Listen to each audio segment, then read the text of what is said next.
Mac Power Users, episode 704. The Details Matter with Shahid Kamal Ahmad.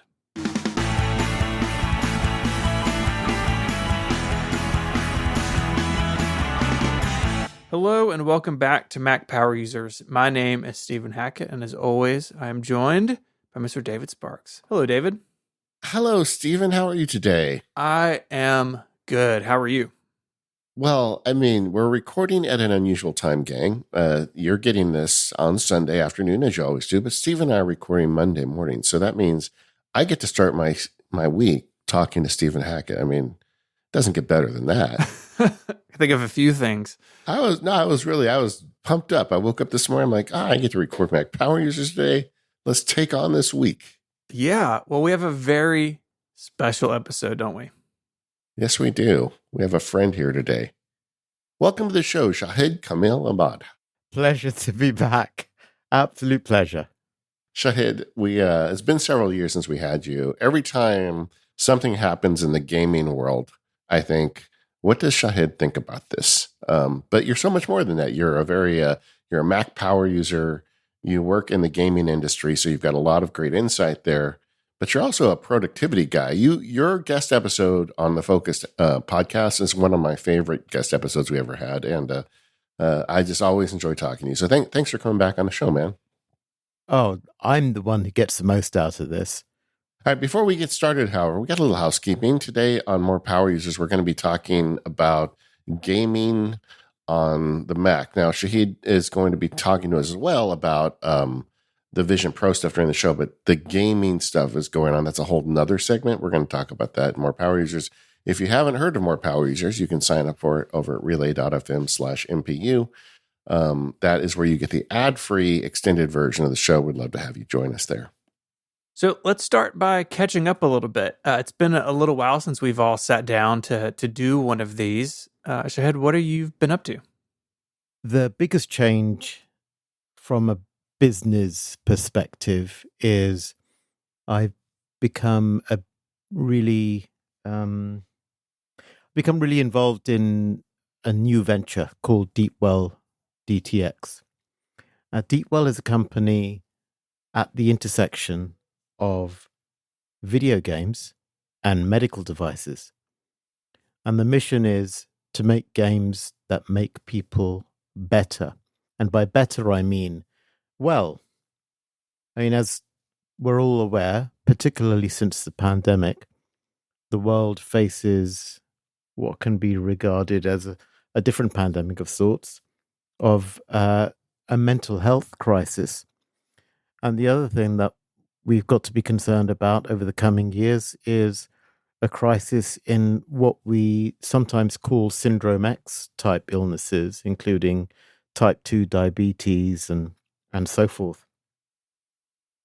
But initially, our focus is going to be in creating video games that help people manage the symptoms of stress, anxiety, and depression through games that will get FDA approval. That's the aim. And the reason for this is quite simple.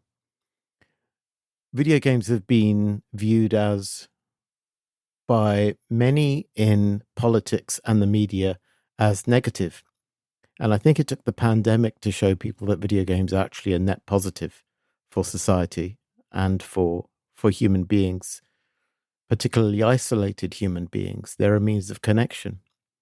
And when the two main co-founders of Deepwell first met, they were actually looking to retire. Mike Wilson is one of them. He's a legend of the video games industry, one of the main people at Devolver Digital. And Devolver Digital, of course, had just gone public. And the other half was and is Ryan Douglas. And he'd exited his company, a medical devices company, and they were both hugely successful, and they were going to retire. They got to talking, and they wondered if these crises that they were talking about couldn't find some solution in their two respective industries coming together. So Ryan did what Ryan does, which is he delved into the studies. And to his surprise, and certainly to Mike's surprise, he found that the studies showed pretty much universally that video games are good for you. And the really interesting thing to emerge from this, particularly from the meta studies, was that a lot of the studies had been conducted with the aim of showing the exact opposite, that video games are harmful. And the fact is that since the very beginning, study after study after study around video games has shown no causal link between video game violence and real world violence, which of course is the one that keeps getting dragged out. Right. But more importantly, B, that video games in general are actually good for you. They make people better. I mean, there are so many examples for this.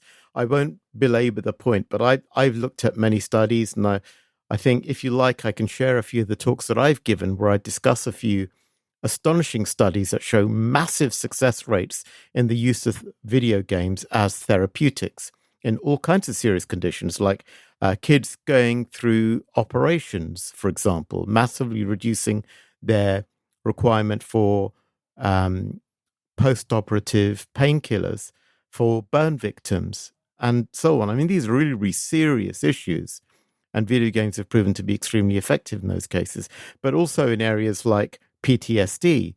I'm sure you and many of your listeners will be aware of the very famous Oxford study around the use of Tetris as a method to reduce the symptoms of PTSD by 50%, which, if you can imagine a drug having that kind of efficacy, it would be hailed as one of the greatest scientific miracles in history.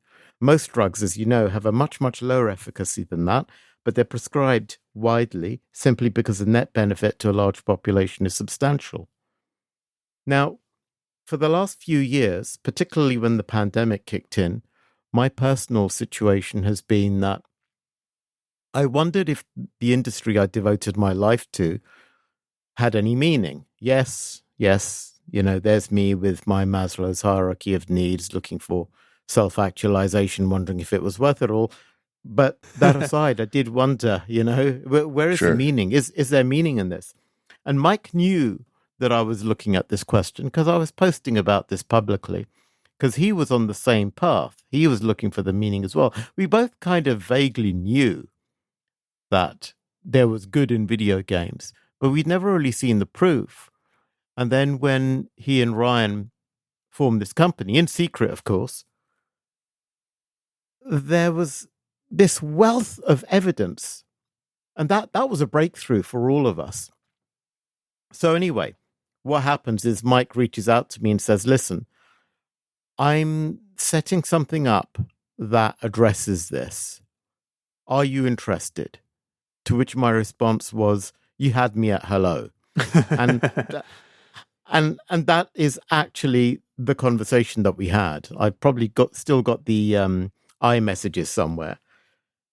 And since then, and this would have been around December 2021. Yeah. Oh my goodness. Is it that long? It really is. I've been one of the founding members of Deepwell DTX. So that's really the biggest change. I still have my coaching gig with PlayStation Talents, which is pretty much the same thing I was doing before and have been doing since 2016, which is coaching young developers, which I love doing. Absolutely love doing that, mostly in the Iberian region. And I've continued that informally with other people, other developers from time to time, giving the odd public talk. So that's the same as before. Mm-hmm. The other massively new thing since the last time we spoke was me deciding, this whole looking for meaning thing was me releasing my Code is Just mega thread, which went absolutely gangbusters on Twitter and had all kinds of very famous and far more important people than me talking about it in terms that made me quite embarrassed, I have to say, but nonetheless very pleased. Could you give people a taste of what Code is Just was about?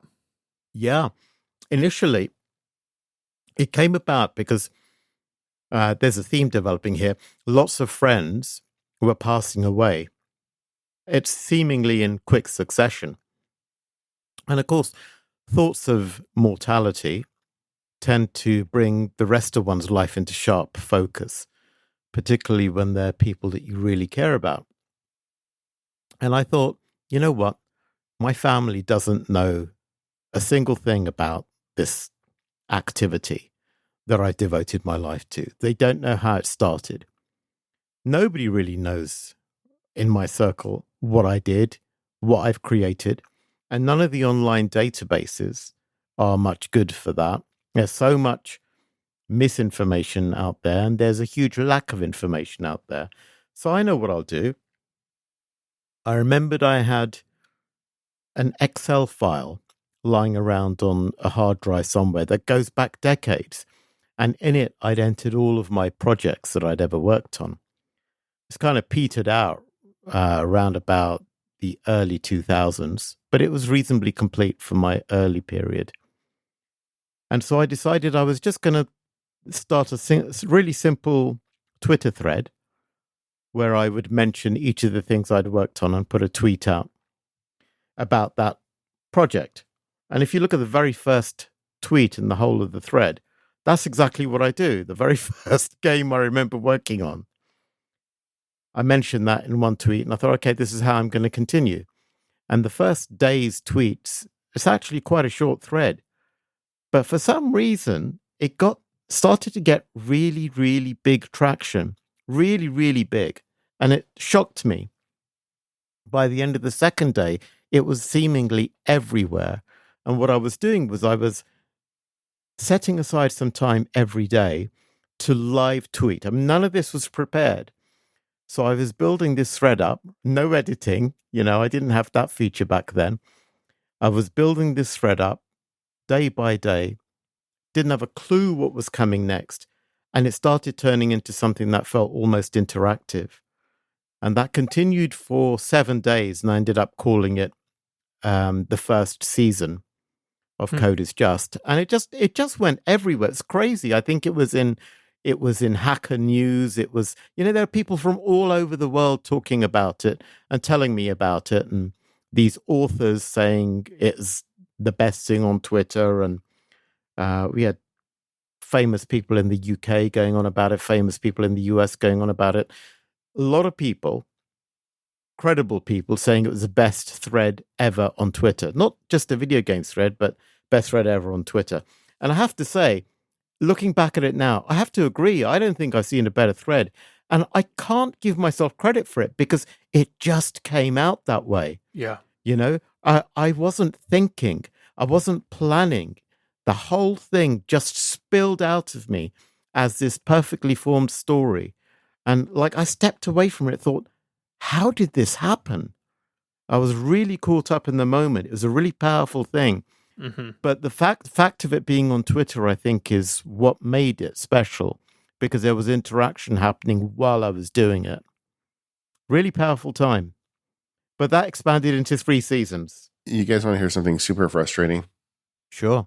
I want to read this, but Twitter doesn't believe that I'm me, and they won't let you read threads now unless you're logged in. So I actually can't read it. Yeah. I don't know what's going on. I put my password and it says something went wrong. That's the answer. Well, that sounds about right. I mean, that's kind of how things have been going. At Twitter, something definitely did go wrong. Well, I've compiled the whole thing into one massive PDF. I fixed a lot of spelling mistakes because obviously it was all tweeted live. I've added references, and I'm happy to share that with you. But it's not for public release. I was gonna sell it at some point. I just never got round to it because I actually got a book agent off the back of this who wants me to make the book of this. Oh, cool. So the reason I haven't released the compilation is I don't want to do anything that might potentially affect a book sale. Yeah, sure. I can't speak about this.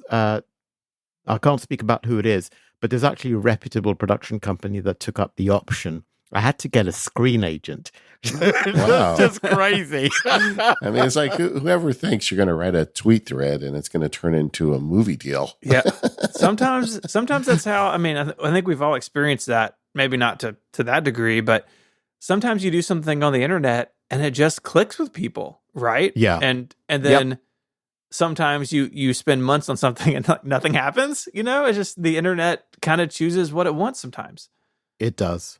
Can I go back to Deepwell real quick? Sure. I'm just curious, what is there a type of game that you're thinking about in terms of what you want to do? I mean, you just said we want to make games to help people, but does that change like the game dynamic, or I mean, what are you thinking about the products that will come out of Deepwell? Okay, so the first thing that everyone should be aware of is that the games themselves are medicinal. What people don't quite grasp is that games in and of themselves are therapeutic and potentially medicinal. And the game we've got 2 games in development, one in early development, one which is pretty much done, have a repeatable benefit. And it's done through certain mechanics, which are measurable, which are directable. And I can't be too much more specific than that, because obviously we want to keep this quiet until it actually comes out. Sure. But it is a new type of thing that we're doing, because the most important thing is to be able to formalize that, right? So before, games have had this benefit, but nobody really quite understood what aspect of the game was producing the measurable effect. That's what we're working on. Mechanisms of action through which repeatable benefits can be obtained and measured. I can tell you personally, I find Alto's Adventure to be a calming effect on me. It's a game where you're skiing down a hill. There's really no stakes to the game, and if you fall over, you start over again. And I find that game calms me when I play it, as silly as it sounds. And so I hear where you're coming from. I think there might be something here. I'm looking forward to that. What else are you working on these days? Ooh. As if that's not enough. I'm back into making music. I've been practicing bass guitar very hard because I want to get my chops up to release standard. I got myself a 7-string bass. Have you ever heard of a 7-string bass? Yeah, you're serious. You're serious. Yeah, 7-string bass. It's the only one I know of that's tuned from a low B all the way up to a high F. Now, there are 6-string basses that are tuned from low B to a high C, but this one goes up to a high F. And it's just a thing of absolute beauty. You guys know who in our circles is a master of that instrument is Sal Seguin, the AppleScript guy. Right. He went to Berkeley music school. He plays that. I've seen him play that bass where he plays like a jazz. He's basically playing jazz guitar with half of it, and he's playing the bass line at the same time. Yeah. I don't even know how he does it, but that guy is remarkably good musician. Well, if he's gone to Berkeley, then his musical facility will be elite level. Yeah. I'm more a songwriter. So bass was my primary instrument. So I have several basses in the Shah shed. But although my technique is good, I wouldn't describe myself as elite. But more than good enough, more than most bass players. I like play guitar, keyboards, saxophone, whatever it takes to write the song. The song is the thing that I care about. And that's what I want to be working on at some point. You're going to have to do one of those Jacob Collier things one day where you just take videos of yourself playing each instrument and it comes together. Yeah, I don't know. I maybe need to lose a few pounds before I'm as videogenic as Mr. Collier. Yeah, and probably a few decades as well. Yeah, and then you also make Remaster, which is the computer video game. We are still doing Remaster. Yeah, the gaming podcast of Relay. I won't tell the other shows, but Remaster is my favorite show art on the network. Oh, it's so good. It is so good. Why? Why do you like it so much? I love all the detail, like the little podcast sticker that's supposed to be, I guess, like the age rating for a game, and the little holographic relay logo, so it's it's authentic. And the thing looks like it's wrapped in plastic wrap. Like Simon did such a good job on this. It is my favorite. Yeah, he's a legend. He is a legend. Come back, Simon. Yeah, he's I mean, I love JD, our current designer. He's done some amazing work, but so did Simon. We've been very fortunate over the years to work with some really talented designers. This episode of the Mac Power Users is brought to you by 1Password. Go to 1password.com/MPU and get 20% off your subscription. Both Stephen and I are avid 1Password users. We use it to manage all the passwords on our devices. We use it to share passwords with our family. We use it to seamlessly set up new passwords when we sign up for new services. And we also use all those gatekeeper features so it keeps an eye on the websites we deal with and make sure we don't get in trouble. But the feature I want to focus on today is one of my favorites that doesn't really get enough mention, and that's the 1Password Vault. The Secure Vault is a section of 1Password where you can add notes and upload files that are secured behind the 1Password security scheme. So if someone gets your phone or your device and they unlock it, they still can't get to your Secure Vault. There's a second bank door they have to go through to get to that. And that is a big one. It's the 1Password Vault. So I put a lot of stuff into 1Password in that Secure Vault that I don't want to just put on my phone. For example, I've got details in there about social security numbers. When I store passwords for family members, when I manage their Wi-Fi and stuff, I put it in secure vaults. When I put personal notes in there about medical care, there's just a bunch of stuff that if someone got my phone and unlocked it, I don't want them to have. And I love the ability to put that stuff behind the 1Password secure vault. I just went through and audited my secure vault. There's about 100 notes there, and it's a lot of information that I would like to have at my fingertips, but I don't want just on my phone. With 1Password, you truly get that convenience of having all your stuff at your fingertips, but also the privacy and security that you get from having it behind a secure password application. So go check it out. If you're already a 1Password subscriber, take a look at what's in your vault. Maybe you want to add some stuff to it. Make sure you protect yourself. If not, you can sign up for 1Password. Just go to 1password.com/MPU. You can get a 20% discount when you go there with that code MPU. Once again, 1password.com/MPU. Check it out, show your support for the show, and start protecting yourself today. So I want to switch gears a little bit and talk about your gear. You, like David and I, have a dedicated workspace, but it's at home. Tell us about how that's shaped up. And I really want to talk about this through the lens of contextual computing, because you have multiple setups in your office space for various things. How did you land on that? It was, for me, a question of getting into the right frame of mind, because working on my own and having as much gear and as many different activities as I do, it seemed that I felt almost confused coming into my space. And that confusion, I felt, was sapping my focus and my decision-making cycles. It was a very fleeting feeling, but I kept noticing it, and it didn't feel right that I had this redundancy and this confusion in my working space. So I decided I was going to have one desk purely for work and nothing but work, which is where I'm currently sat.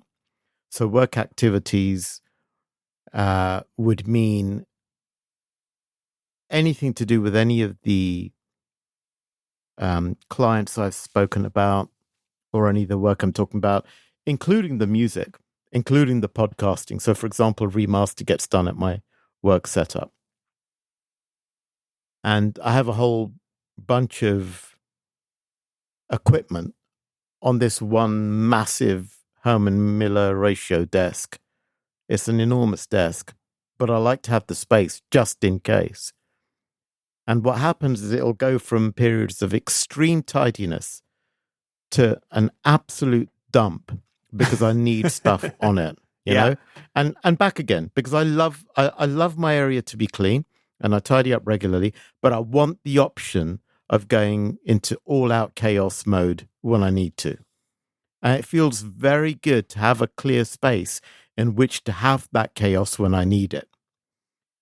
But if that was a chaotic space devoted to more than one activity, I don't think I would function. And that's why I decided I was going to split everything up. So my work desk is that. It goes from hyper clean to chaotic. Right now it's chaotic because I've had a number of different activities to attend to today.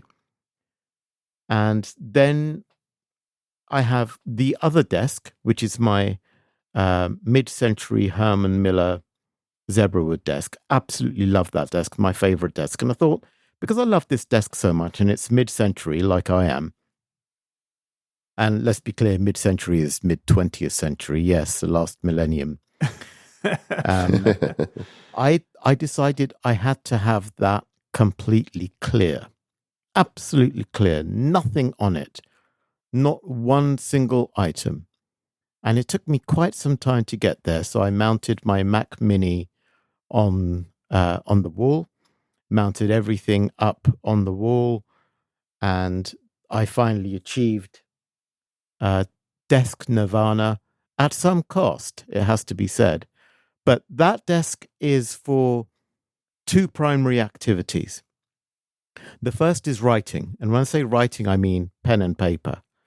It's a mid-century desk, so that means paper and fountain pen.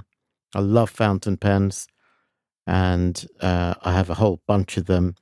So when I need to do some writing, when I need to plan my day, clear my head, plan things out for the long term, get something out into the world so that I can shape it. This is something I talked about last time, I think. The whole feeling of you got to get it out of your head. You got to have it in the real world for it to mean anything. So that's what that's for. And the secondary activity on that desk is video conferencing.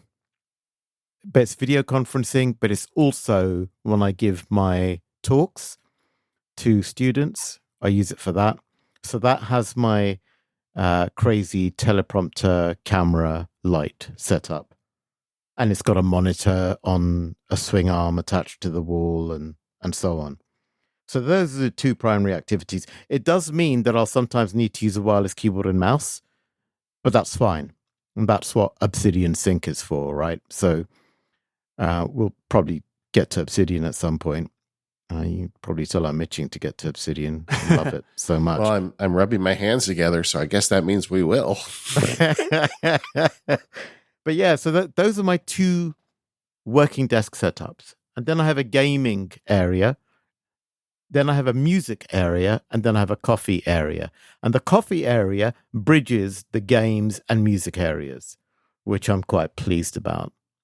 I like the idea of contextual desks. I mean, I do it too. Having two desks can make a lot of sense.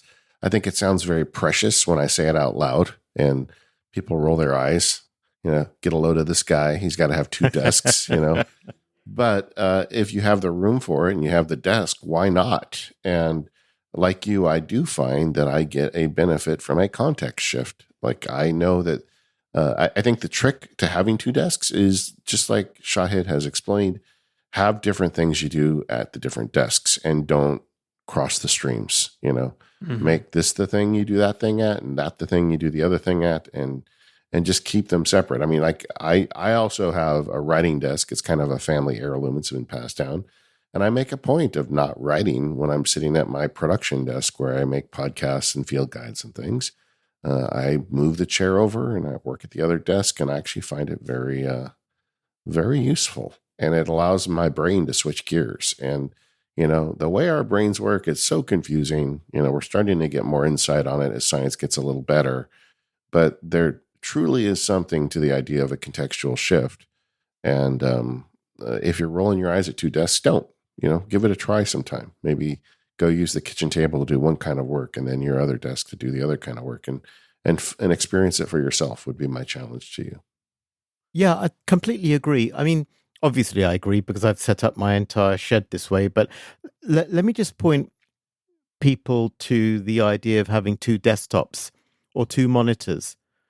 And we use those often for different reasons, right? I mean, I had at one point, many years ago, I'd have two screens side by side. One would have Unity on, one would have Rider on. What is that if not contextual working space? So we kind of do this in our digital realm. Why not adopt similar principles in the physical realm? It's a nice way of organizing activity, I think, a reasonably intuitive way. The whole mise en place thing, you know? Yeah. Yeah.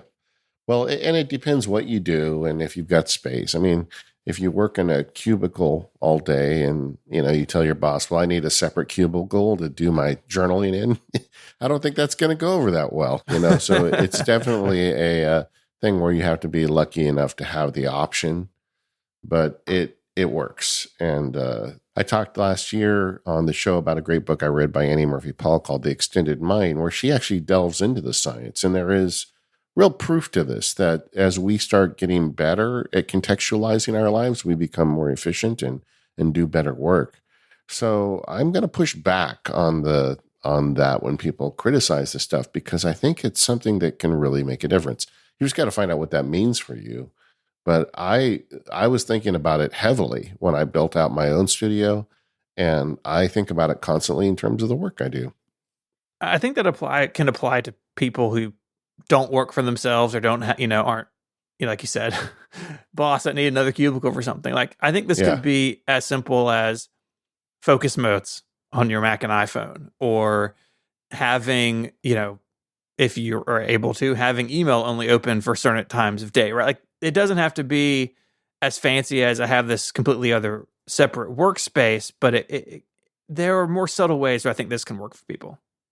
Yeah, absolutely. I'll tell you what I used to do at PlayStation is, if I needed a context switch, I would take my laptop down to the cafeteria and I would work there for a while. Yeah. Just to put yourself in a different place. Yeah. Mm-hmm. Yeah. Even now, if I really want to break, change of scenery, I'll take my laptop, I'll walk to the nearest cafe and I'll work there for a while. Yeah. I think that's a hack a lot of people use. Mm. And I think that works great. And I think the trick to that is have certain types of things you do at the cafe. Like, maybe you do the deep work, the heavy stuff at your desk. But Right. You say, I'm going to deal with email and the shallow work at the cafe. And then suddenly your brain starts associating doing the hard stuff at your desk and the easy stuff at the cafe. And then you can actually control what direction, the gear shift of your brain, depending on where you're sitting. And I can tell you personally, it works for me.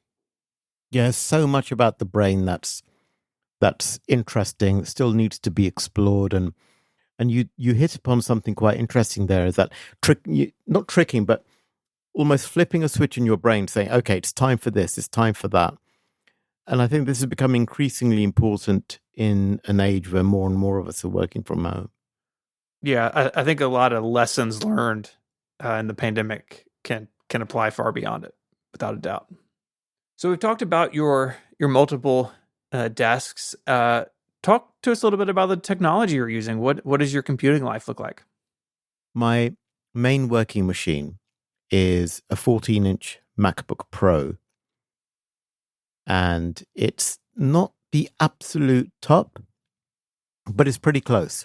I went for the 10-core CPU, 24-core GPU. And my intuition at the time was, I'm not sure that a machine this small will handle the heat of a 32-core GPU that well. I was really tempted, and I thought, do I really need that? And given the price differential, I thought, no, let's stick to this. So I went for 32 gigs of RAM, 1 terabyte SSD, and it was quite expensive, but it was worth every penny. It is.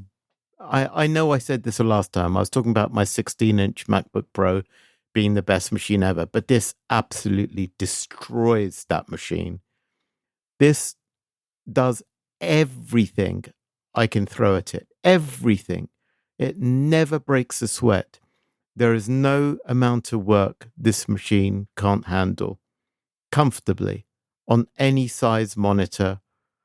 And it's, the next machine is not even close. And the thing that's really funny is I don't hear the fan spin up. I mean, it'll be doing crazy amounts of stuff and the fans don't spin up. So, yeah, I mean, this M1 Max, it is a Max, I think. Oh, I don't know. I don't know how they do it. It's just, compared to my Dell, for example, I have a Dell XPS, that hasn't changed since the last time. I don't want to turn that machine on. It's got a lovely 17-inch thin bezel screen, but I hate to open it because the second I do, the fan starts spinning up. I was like, I don't care how good this machine is, and I don't care how powerful you say the Intel in this is. If that's all I can hear, my peace is gone, and all I can think about is the heat and the noise. And really, if I want heat and noise, I will walk down the middle of Oxford Street in London, on a summer's day. I don't want it sit in front of a laptop. So for me, the MacBook Pro 14, the thing that's most astonishing about it is not the power. The power is amazing. I will take it gladly. But it's the fact that it makes everything look so effortless. It's so effortlessly cool. And it's small. The 14 inches as well. That screen, absolutely beautiful. Have I talked about my MacBook Pro 14-inch with the M1 Max lovingly enough, long enough yet, do you think? No, I think we're not really convinced, to tell you the truth. There's a whole thing going on right now because the Mac Pro came out. And I guess you could look at it as a dud, because it's not what people expect it to be. It's very close to the Ultra. And either they overshot with the Ultra or they undershot with the Mac Pro. I don't know how you look at it. But the question I keep asking people is like, what is the current Mac that you own? Is it not doing the job for you? Is it not performing as you need it to? And with the Apple Silicon, the story for everybody but the most elite users has to be yes, it's fine. I mean, these things are screamers. But there's a little weird thing at the top end. But yeah, I just don't think it's as big of a deal as people are making out of it. Maybe I'm being an apologist. I don't know. I don't think so. Because there are a lot of people who really didn't like the Mac and didn't want to like the Mac, who've been forced to concede that these are the most astonishing machines around. Yeah, you probably see that because you're around all these gaming folks who are not Mac enthusiasts. Right. And the world of YouTube as well, former diehard PC evangelists switching to the Mac because they're forced to concede that, yeah, this machine has got absolutely everything. There's nothing that comes close. I mean, there is no way I'd give this machine up for a PC, no matter how powerful the machine, and even if it was quiet, because I don't think there's anything that could touch it, frankly. I mean, is there an Intel out there that could come close? Not yet. Well, I mean, the unique thing that Apple has is performance per watt, right? There are computers that are more powerful than the highest end Mac. They probably sound like a lawnmower when you turn them on because that's the point. Yeah. That's the point. I mean, there is this perception that has to be worked with, right? I mean, the whole thing about Apple and the Macintosh for me, over the decades it's been around, is that everything seems so much cooler and more effortless than every other thing.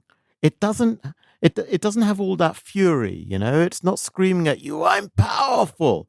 Yeah. It just does it, Yeah.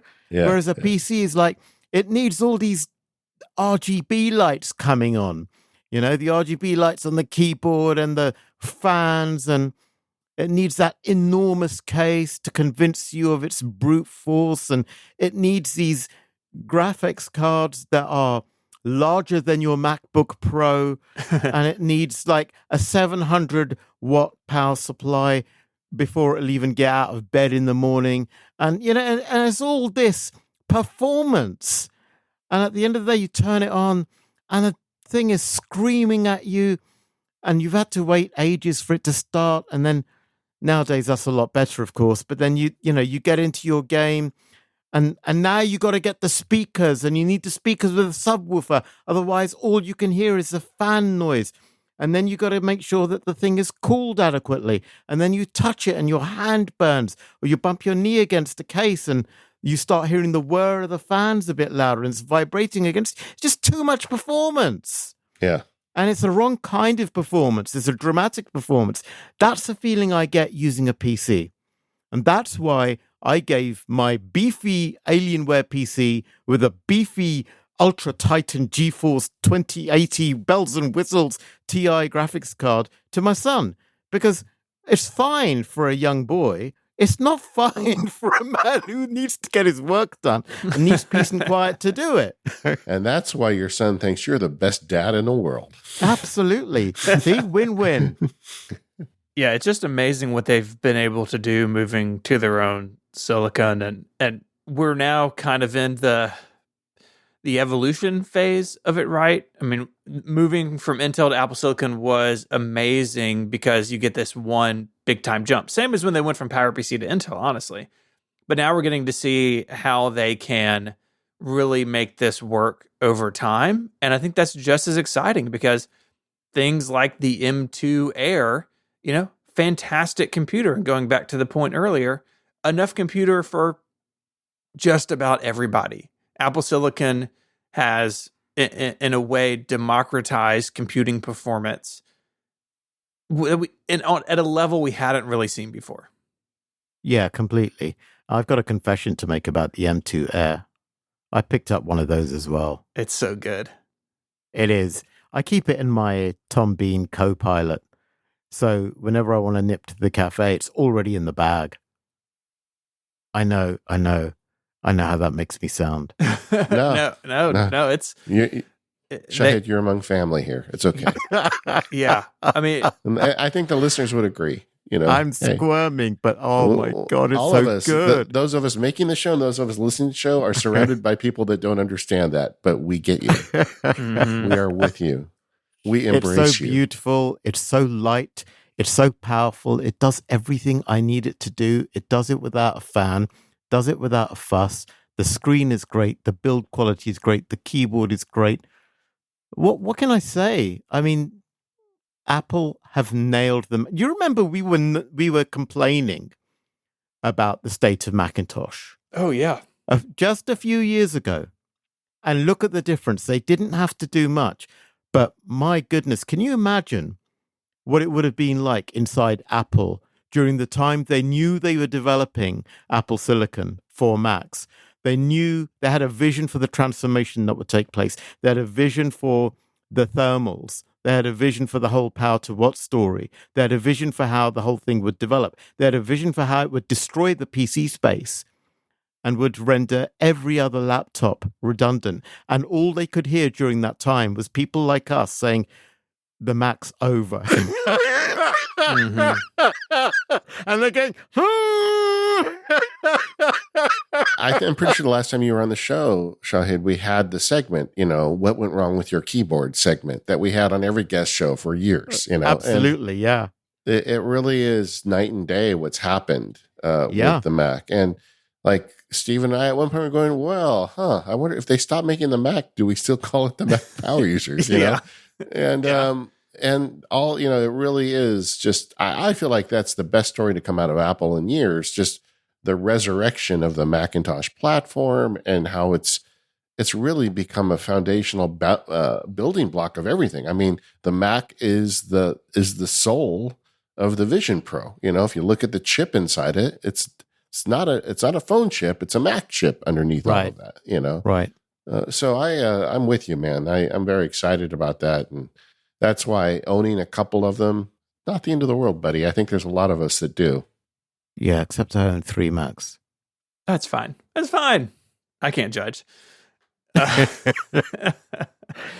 Something that you had we talked about before the show was your use of you got a couple cameras in there and a couple of Mhm. teleprompter setups, and I wonder what you're using those for and what gear you have going on. Okay. So the idea behind the teleprompter is simply to be able to make eye contact with the person I'm having a video conference with. And the way that's accomplished is through an iPad mini on my work desktop, on the mini teleprompter, and on the main video conferencing desktop, I have a recent iPad Air, the one with the M1 chip. That sits in the tray of the teleprompter. Behind the teleprompter is obviously the camera. And then with a cable, the iPad Air is connected to the Mac Mini, which is mounted on the wall. And I'm running software called Duet. I'm sure you're aware of it. But Duet is not just any old use the iPad as a second display piece of software. Yeah. It also mirrors the iPad screen if you wanted to, which makes it ideal for a teleprompter. So what I do is whenever I take a video call, and I had a couple before I did this, I will move the display on which the video conference is happening, or the window in which the video conference is happening, onto my iPad. And the way you accomplish that is by hovering over the I think it's a green button, and then you'll get a drop down, and you could, if you didn't have Duet, you could just move it to the iPad, but then it wouldn't be mirrored. And if you have Duet, it will say move to Duet. The whole window moves to Duet. It's now mirrored. So now I see the teleprompter showing me an image of the video conference happening, and I'm now looking straight at the person I'm talking to. So that's amazing for video conferencing, but it's also amazing for when I'm giving a talk to a large group of people, because I can get real-time facial responsiveness, feedback, whatever, from the people who are on the call. And it's also really good for when I want to record presentations for people, because I can have my script up on the teleprompter, which is a conventional use, of course, and I'm speaking straight to camera. So a number of uses, but the main one really is to level up my video conferencing game, because the lens is great. People always comment on how good the video quality is, but the fact that I'm looking people straight in the eyes is, let's face it, it's a bit of a flex, because it's hard for other people to do that unless they have the same setup. But it means they know for sure, 100%, that I'm giving them my full attention. And that means a lot to me, because let's face it, we do a lot more video conferencing, web meetings, call them what you like, than we used to pre-pandemic. Yeah. They've replaced a lot of meetings. So my thinking was that if that's going to happen, then I've got to give as much of my presence as possible to the other person to help them feel more comfortable. And it's going to become increasingly important. And I know there's some AI trickery out there that can try and move your eyes to face people, but that doesn't work. And the reason it doesn't work is if you're not genuinely making eye contact, then your micro expressions are not mirroring or matching the person you're speaking to. Choosing between looking at the camera and having AI make it look like you're looking at the camera is the difference between a sincere friend and, somebody, an axe murderer, I mean, yeah. I think that's it. You've nailed it.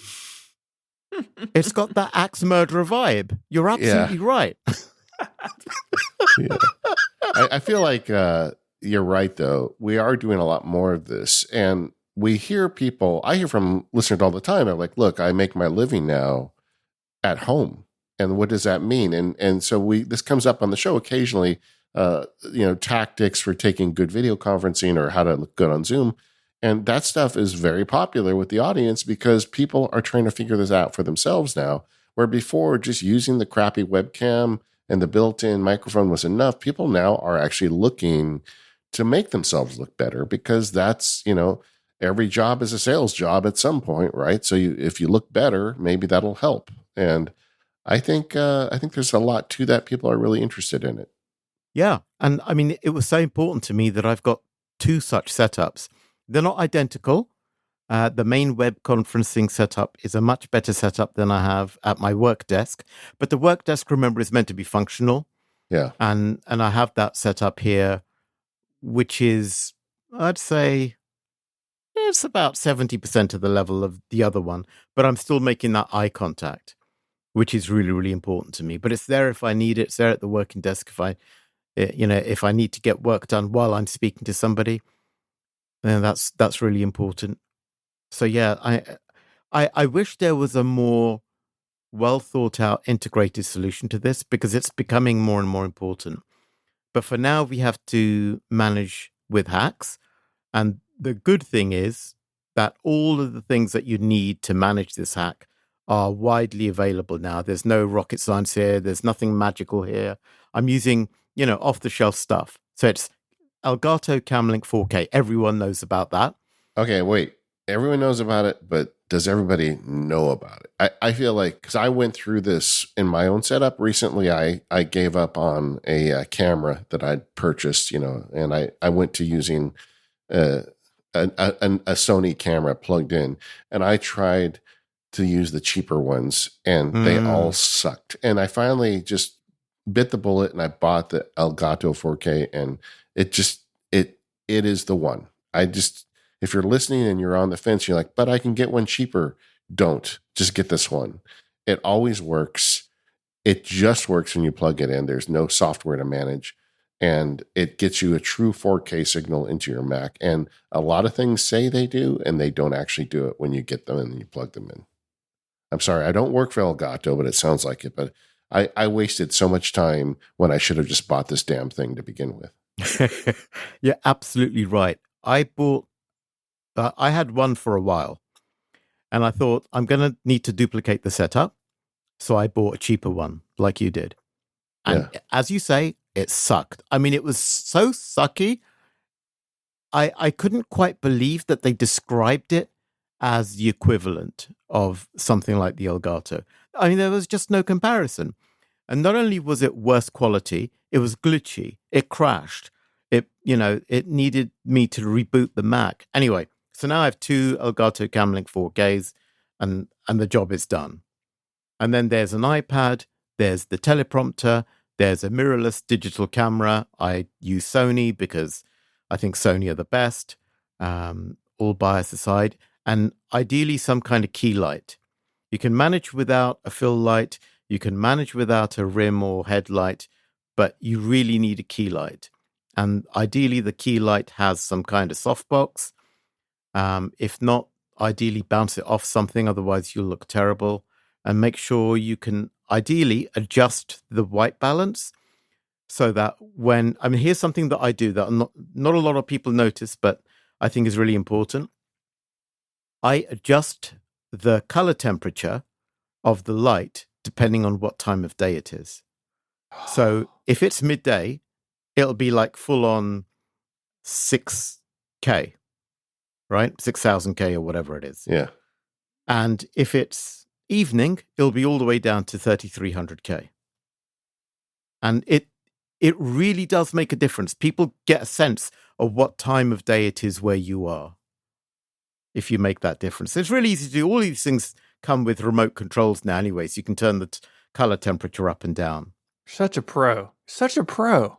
The detail matters, I think. Yeah. Look, if we're meeting in the same place, nobody cares. You share the same lighting. But here's the more information you can give the other party about your context, the more human you appear. And for me, that's always been important. It's always been about how much more human can you appear, even in a corporate setting. When I was at PlayStation, the thing that helped me become as successful as I became was realizing that we needed to present the most human face possible. It is not that difficult, and you can go crazy and buy, like, I have a Sony camera, which is, those are not cheap. I don't have the most expensive one, but I have a nice one with a depth of field. Part of the reason is because the Mac Sparky Labs, I make many videos. So I want to be able to come off nice. But there are upper end webcams and there are lower end standard cams that can be plugged in with the Elgato device. It really doesn't cost that much money to dramatically improve the look. That's a great point, because one of the best upgrades you can make to your entire setup is just to use a half decent microphone. Yeah. And they don't cost much. Okay. You have a fancy one, right? Yeah, but I've been podcasting for years. Yeah. I'm an audio nut anyway. So I have a few, but my main one is still, as recommended by the one and only Marco Arment, a Neumann KMS 105 going into a Sound Devices Mix Pre 3.2. Yeah, but we all pay for our shoes podcasting, so we've got the good ones.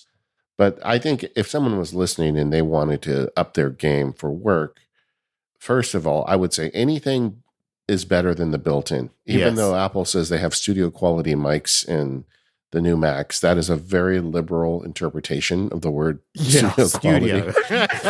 and also, there's a physics problem. The microphone is far away from your mouth, so it's going to pick up a lot of outside noise. Get something closer to your mouth. And we've even had guests on the show who are not podcasters. And they say, well, what do I do? And I said, just get yourself one of those $20 USB headset mics.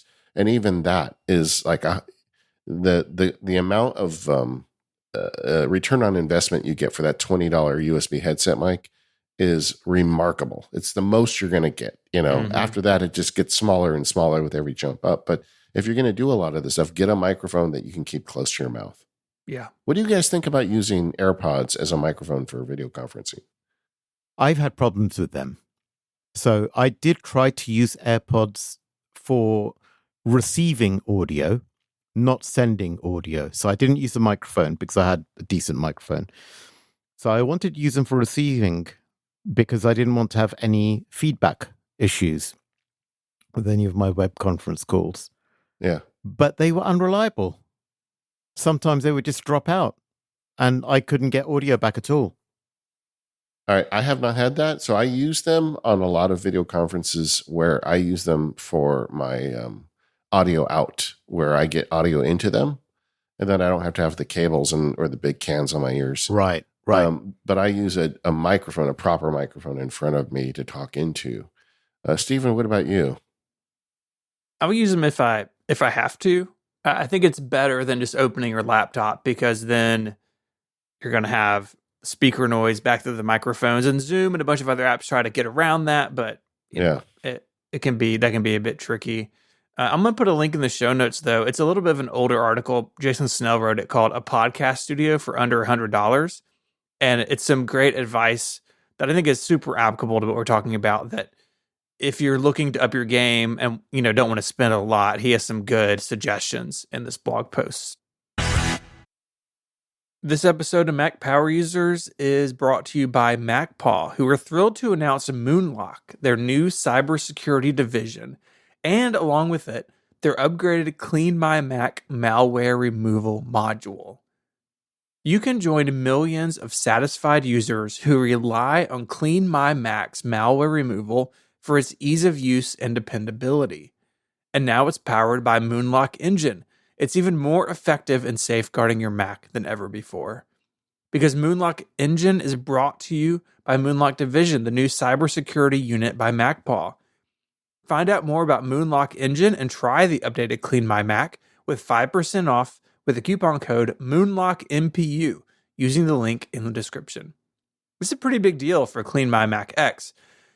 I think it's really awesome that MacPaw is putting people and expertise and money and resources behind cybersecurity to keep macOS users safe. There's a lot to love about this new Moonlock division. This means that Clean My Mac X now has faster scans, running up to 2 times faster, ensuring quick and efficient protection for your Mac. Plus expanded coverage, because the scan now covers additional locations like external drives, mail attachments, archives, browser extensions, and more, leaving no stone unturned in the fight against malware. And you can customize your scan to suit your needs. Prioritize either speed or coverage, giving you control over the level of protection that you want. Backed by a dedicated team of experts, Moonlock is exclusively focused on addressing the security needs of Mac users. As threats continue to rise, they're committed to bridging the gap between emerging risks and the knowledge needed to protect against them. Check out the link in the show notes to learn more about the Moonlock engine and try the updated Clean My Mac with 5% off when you use the coupon code MoonlockMPU. Our thanks to MacPaw and their new cybersecurity division Moonlock for their support of the show and Relay FM. So in addition to making games and doing all this cool video conferencing stuff, you also have to get your work done. And earlier you said the magic word Obsidian. Obsidian didn't exist the last time you and I talked. What are you doing with Obsidian? It did, but only just. And you mentioned it. I led you to it. You did. I'd been ragging on Electron. I don't know if you remember this conversation, but I had been ragging on Electron. I said, I cannot stand anything done in Electron. And then, because I'd been thinking about Obsidian, I thought, no, Electron. I'm not bothering with that. Another Electron app, yeah. Yeah, and then you mentioned it, and then you said, actually, it's pretty good. And then I said, yeah, okay, I'm going to use it tonight. And since that night, I've been using it. And you said, oh, it's Electron. And I said something along the lines of, Electron. Didn't I say I love Electron? Since then, I've been using Obsidian relentlessly, remorselessly, religiously. Is absolutely the foundation of my working life now. I couldn't live without it. I built tons of workflows for it. And thank you. Well, you're welcome, first of all. But because there's a lot of ways you can use this tool. Like, I feel like some people use it kind of like as a research, external brain kind of thing. Some people do more like what I would call personal knowledge management, where they put all the little bits of their life into it. What is your use for it? Okay, so I live in Obsidian. What does that mean? That means anything that I think about that I want to record goes into Obsidian. I use Front Matter extensively, and I have to say 1.4 has really cheered me up because, of course, all of that is now taken care of automatically. Beautiful. It's the best update ever. I'm so happy about that. It also allows you to use links. I know I'm jumping ahead a bit, but I'm so excited. It lets you use links in the Front Matter, which I've been wanting for so long. Anyway, rewind. So I use periodic, I think it's periodic notes, is it? Anyway, this allows you to use daily, weekly, monthly, quarterly, and yearly templates to structure your time, which I have been doing. For this, I have templates set up. The templates not only give me useful headings around which to structure my day, but they also automate the extraction of certain key things I will need for each and every period using the Data View plugin. Yeah, I'll also use Tasks, the Tasks plugin. Yeah. And I will use Data View to extract certain task information. So all of my task management happens in Obsidian. It's all tracked according to projects. Right, let me interrupt you there, because that's an interesting one. I feel like I spent 2 months using that Tasks plugin because I've been working on the Obsidian Field Guide and I wanted to like really master it before I did the video on it. And that is a real option for people. It didn't stick for me, to be honest, because I like to manage tasks often on mobile, and I felt like it's just not quite there yet on mobile. But defer dates, due dates, repeat tasks. It is remarkable to me that I think it's a team of 2 people put together that plugin that a lot of people run as essentially their task management app. Right. And it works for me. I manage it through projects as well. Yeah. So, and then the other thing I do is, for example, I have tons of meetings. I have a template for meetings. Yeah. And that in that template, it will automatically extract the title, put it in the appropriate place, put the date in the appropriate place, put headings for the people attending the meeting, purpose of the meeting. I'll have a section for notes. I'll have a section for action items. And so when I get started, there's no mucking around. It's already there. It's linked from my day notes. At the start of my day, I've got my events already planned out. And so all I have to do to take notes for the meeting is to click on the event in my day note.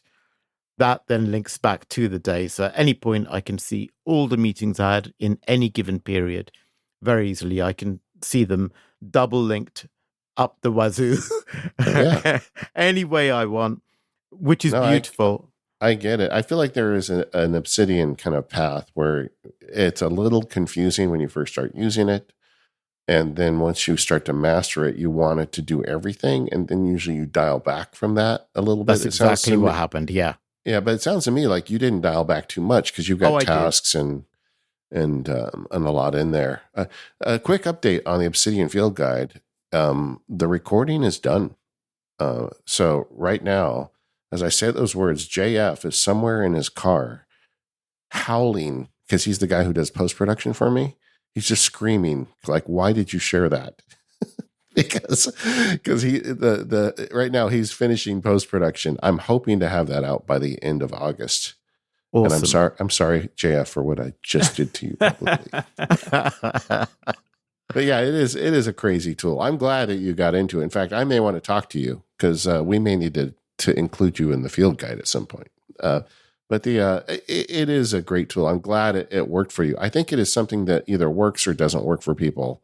And for someone who doesn't care for Electron, it's interesting to me that this one did stick with you. They've taken great care to make it look more Mac-like than most Electron apps. Yeah.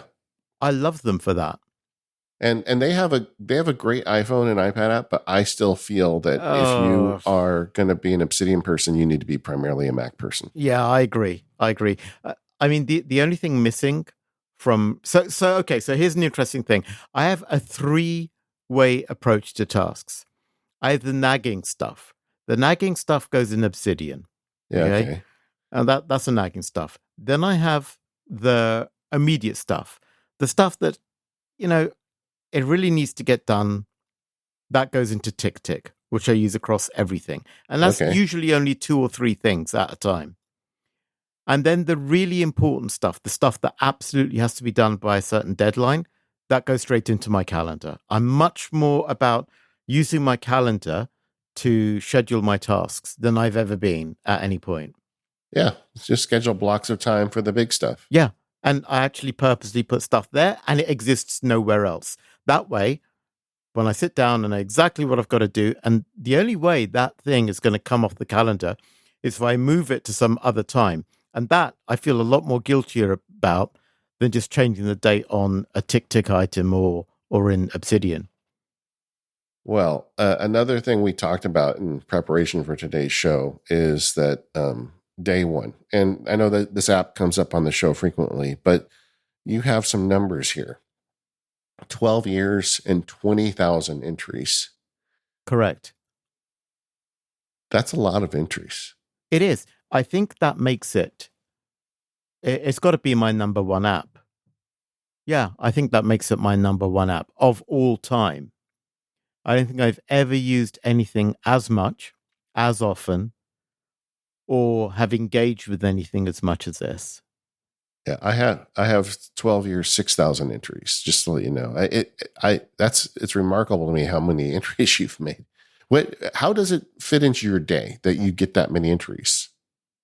Right. So I have shortcuts that allow me to enter an idea immediately, and it goes into day one. Whenever I have something on YouTube that I want to save, it goes into day one. So I have a YouTube journal. Okay. So like if you see something you like, you make some notes on it and just save it to day one. Absolutely. There'll be one line description on why I saved it, and I'm good. What else have I got? You talked about earlier your writing disk and your fountain pen. Do you also like put stuff into day one from the analog side? No. So I will.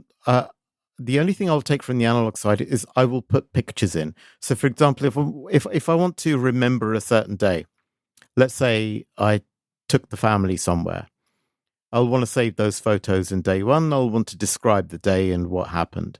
Yeah. And that is so good, so useful, because what I do at the end of the day, every single day, is I have a widget on my iPhone. And one of the few times I'll go to my iPhone nowadays is at nighttime to look at my day one on this day widget. Yeah. And that lets me rewind up to 12 years. I mean, that's practically the lives of my youngest kids. And there'll be something that I can look back on fondly or share. Because the thing is, it's a short life. We're not kids anymore. Yeah. But we forget so much of the good.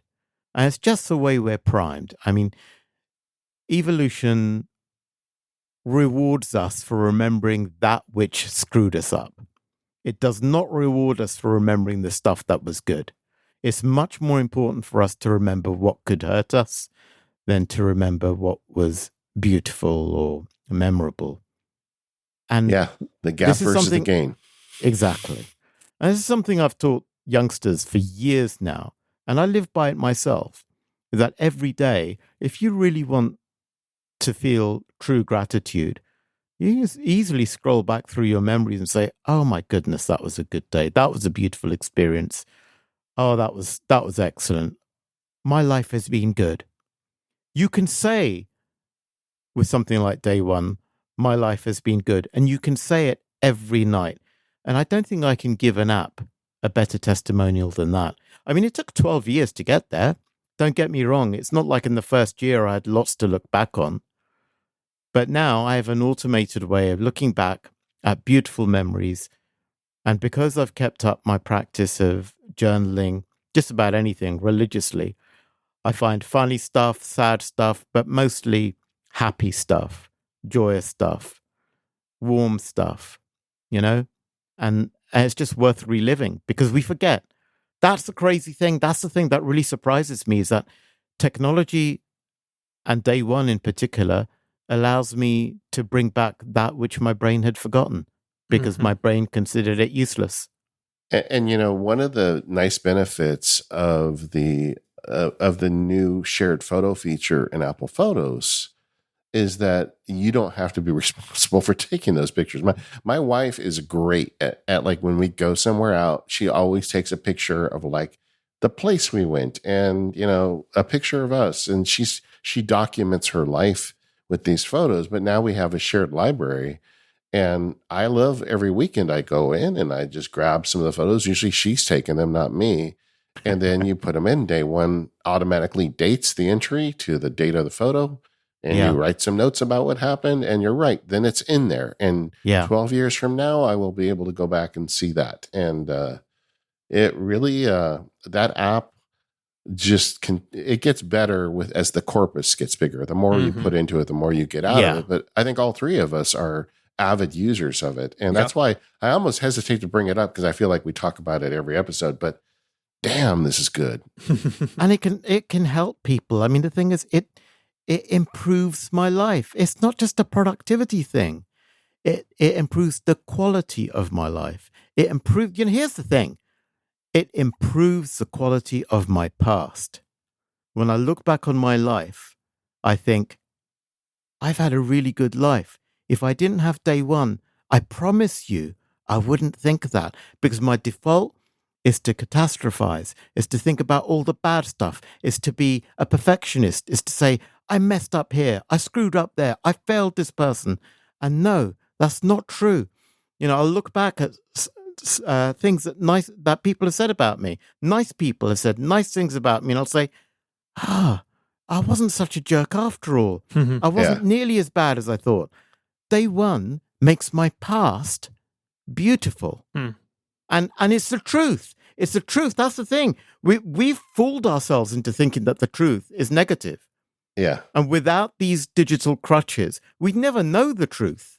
Well, I mean, that's a genetic thing that grew out of running from saber-toothed tigers. We didn't worry about the lambs. We were, and But I actually have we'll move on after this, but I have a day one journal because I have a lot of journals in day one, but one of them is just called Max Sparky Love. And occasionally somebody sends me an email telling me about some way I help them in their life. And it's very warm and warms the cockles of my heart. And I actually just forward it to this one. And I feel like one day when I'm old and drooling on myself, this is the one journal that's going to keep me going. I'm going to go back and read these and it'll make me feel good about my life.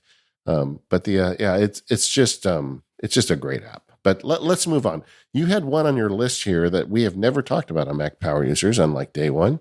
Steven just highlighted. This is the exact app I was going to talk about. IA Presenter. Tell us about that. IA Presenter is by Information Architects, the people behind IA Writer.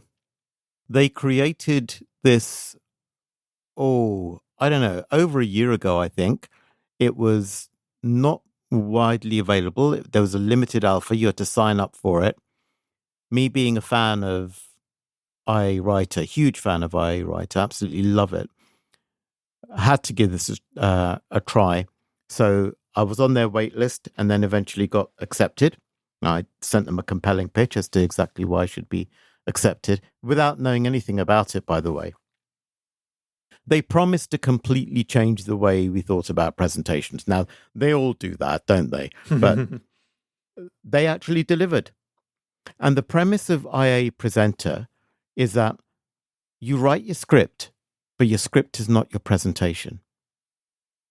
Your script serves as the stuff you can share, and it's the stuff that you can read, but it's not the presentation. The presentation is massively stripped down. It's 1 or 2 points, it's an image, and it's absolutely beautiful. It's mostly automated, and one of the things I like about it most is it never goes full screen, because that's just rude, right? Nobody knows what's going on. Nobody knows which window to switch to. Let's face it. I mean, you're the presentation king, aren't you, David? I mean, you wrote the book on it. Okay, I actually read that book, loved that book, and learned a lot from it. And that's what helped me get set up in the first place. But the great thing about this is you don't have to worry about any of that. It's 2 windows. One window is your script. One window is your actual presentation. And they're all written in the same place. That's the beauty of it. All right. Well, I'm going to have to check it out now. I am very much comfortable with Keynote, and I have written a book about it. But I thought, I don't need another presentation app. I'm a master at this chemo. But now you've encouraged me. I'm gonna give it a shot. No, check it out. It's perfect. It's Markdown as well, by the way. You write the whole thing in Markdown. It organizes your media separately. You can set up your themes in a really straightforward way. It's stripped down, but it's extremely powerful. You can send any screen wherever you want. So, for example, in my case, it's designed for the web conferencing era. So I could be sending my presentation to the Zoom call while on my screen, or in my case, my teleprompter screen, I see my script. So it looks like I'm giving an amazing presentation, whereas in fact, I'm just reading my script off my teleprompter. Yeah. So it's got all of that.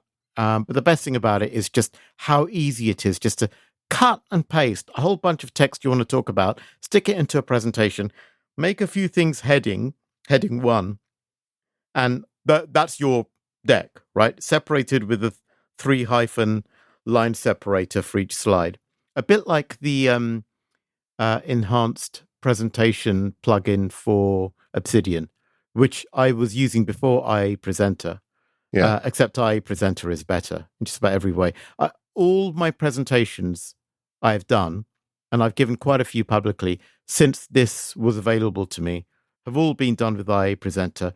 I only use PowerPoint under threat of injury. If I'm absolutely forced to use it for some particular client, and then only after I export from IA Presenter grudgingly. Yeah. Well, I will tell you, PowerPoint, I had to use it recently for something I did. And it's a good app. I mean, over the years, there were years when it was not a good app. It's a good app now. I think Keynote's better, but I think people could argue about it. But this is a completely different take on it.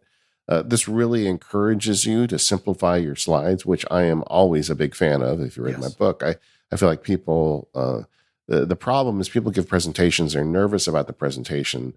So ultimately, the easiest crutch is to write your presentation on the slide. Yeah. And then you put the slide up, and then you turn your back to the audience and read the slide to them, which is the most insulting thing you can really do to an audience. But then you're safe, right? And I think that's why people do that. But this gets you out of that, and it literally forces you out of it. And just looking at the screenshots, it looks pretty. I'm definitely gonna kick the tires on this one.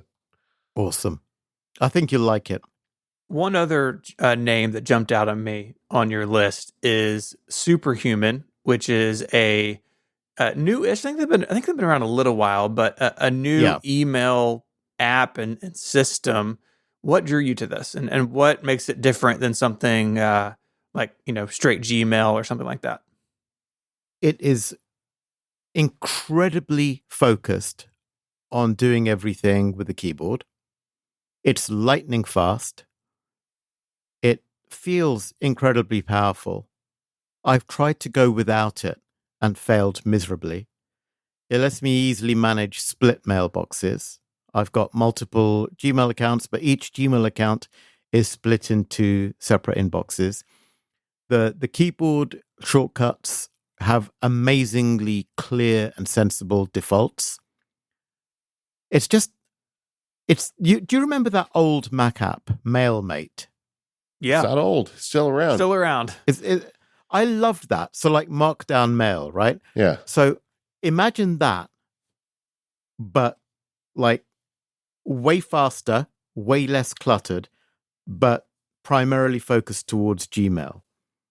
Yeah. I have never had so many weeks of inbox zero consecutively as I've had with Superhuman. And that's why I stick with it. It's astonishingly expensive for what is essentially a glorified Gmail wrapper.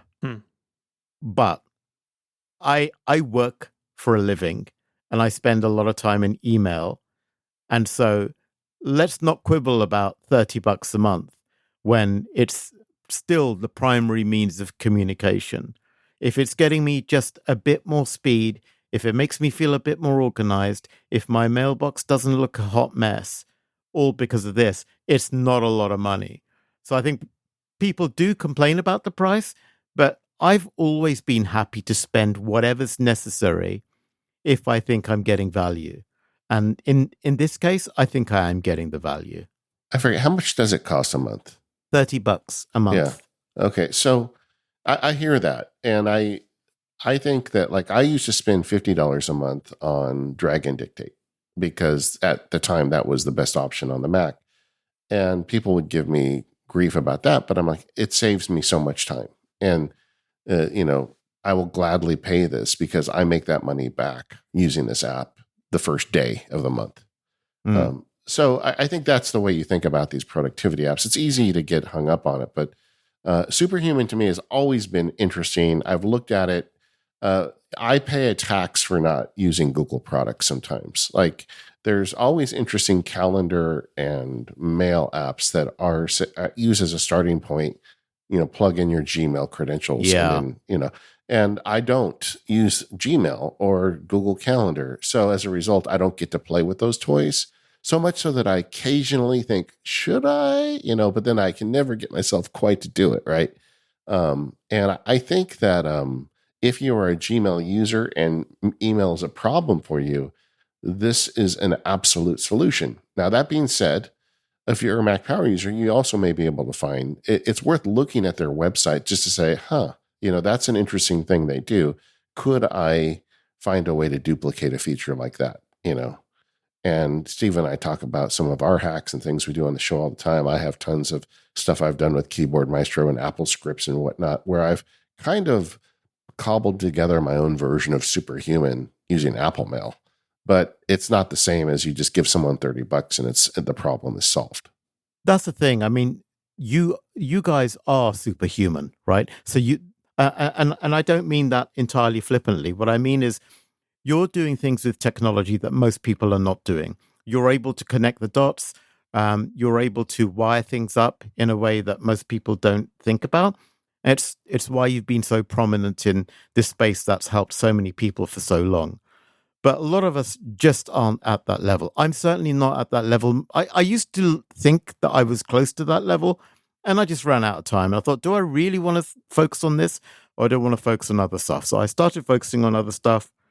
Much to my regret, I have to say, I miss all of that. I miss mucking about with Hazel. I miss mucking about with Keyboard Maestro, because I did some crazy stuff with that, and with Text Expander, all of them all working together and what have you. Anyway, sad. Please leave a sad emoji in the comments.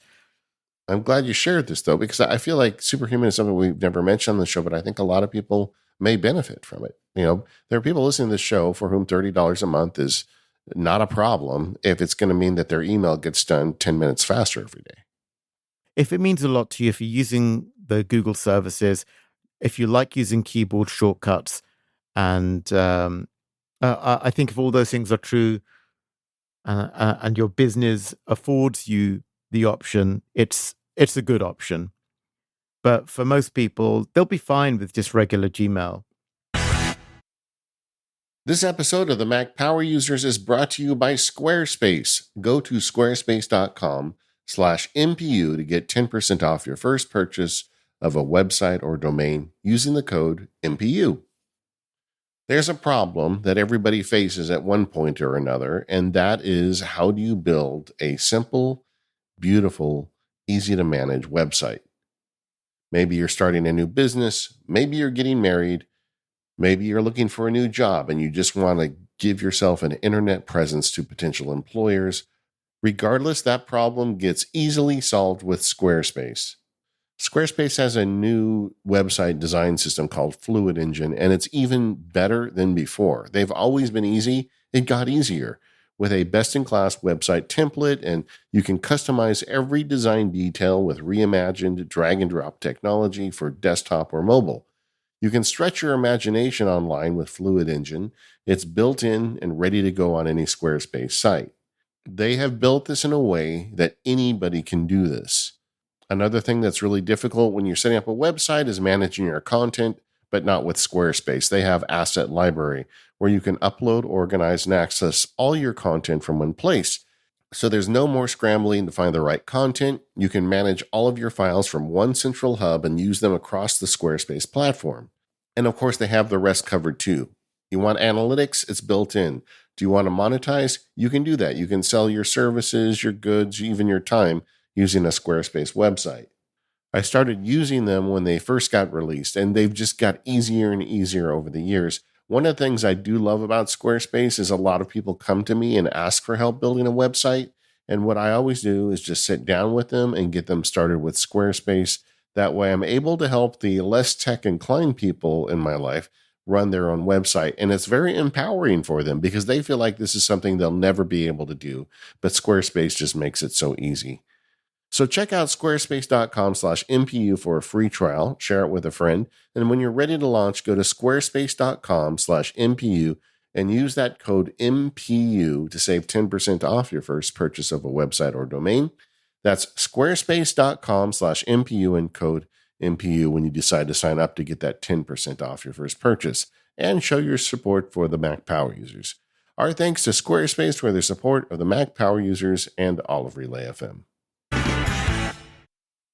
Shahid, the Google document here says something that we don't normally talk about on Mac Power Users, but you've touched on it. You've briefly mentioned it previously, but you are someone who uses both iOS and Android, and I think Android more often than the iPhone. What went into that decision? And really what I want to get at is through the lens of all this productivity stuff that you're doing. Using both iOS and Android means that you are limiting in some ways the types and number of mobile apps that you can use. Has that been a big deal? Yes and no. I think the biggest issue for me for many years was the quality of software on iPhone and the variety of software on iPhone, certainly at the upper quality levels, was far superior. And there's nothing on Android, for example, to compete with Day One. But what's changed is that Day One is now available on Android. There are all these apps that are absolutely amazing on iOS, and more of them are appearing on Android. And yes, there is the ecosystem argument. I have an Apple Watch Ultra, for example, which I love, which is one of my favorite pieces of Apple technology in a long time. I have a really good reason for wearing an Apple Watch, and it's because it displays my blood glucose levels, and I can look at them all the time. Mm-hmm. Yes, it's a lot of money to pay for something that lets me look at blood glucose levels when I could quickly pull out a phone and look. But when you do it 20, 30, 40 times a day, you don't want to be pulling your phone out that often. You just won't get anything done. I love the Apple ecosystem. I hope that's abundantly clear. I've already pointed out how I use the On This Day widget for Day One at the end of the day to look back at my life. But there were two issues with the iPhone that caused me no end of grief. The first is, for some reason, and for me, the keyboard has become less and less accurate over the years. I just cannot type a thing. I end up hitting the enter key instead of, I think, space repeatedly, so that every text message I send sounds like somebody's trying to write a haiku. And it was just infuriating. And I've also found it increasingly slow. And I thought, I had an iPhone 13 Pro Max, and I thought, I don't really want to get the 14 Pro Max. So I did something really weird. I downgraded my 13 Pro Max to a 13 Pro Mini. And I thought, I'm just going to dump stuff from this phone. And I kept dumping stuff, got to a really stripped down state, was a lot more comfortable. But then I realized I did need a phone for a whole bunch of other stuff. For example, photography, right? So the 13 Pro Mini is okay for photography, but the phone I got to replace it is much better. And I got a massively good deal for it. And part of it was curiosity. Part of it was, can I really use this thing? Because I tried it before and failed miserably, Mm-hmm. You always go back to your first love. And for me, it's been iPhone from day one. But this time, I got the Pixel 7 Pro. I got it for a ridiculous price. It was half the price of a flagship iPhone. And it does pretty much all the stuff I like. But the reason I went for this, there's one really odd reason I went for this. I think David will appreciate it, given his mention of Drag and Dictate. The dictation feature on the Pixel 7 Pro is astonishing. It really is far and away the best speech recognition I've ever seen on any device ever. It's startlingly good. And I've been using this for Day One entries. I've been using this for journaling. I've been using it for planning the next season of Code is Just. I've been using it to write emails. It really is quite incredible.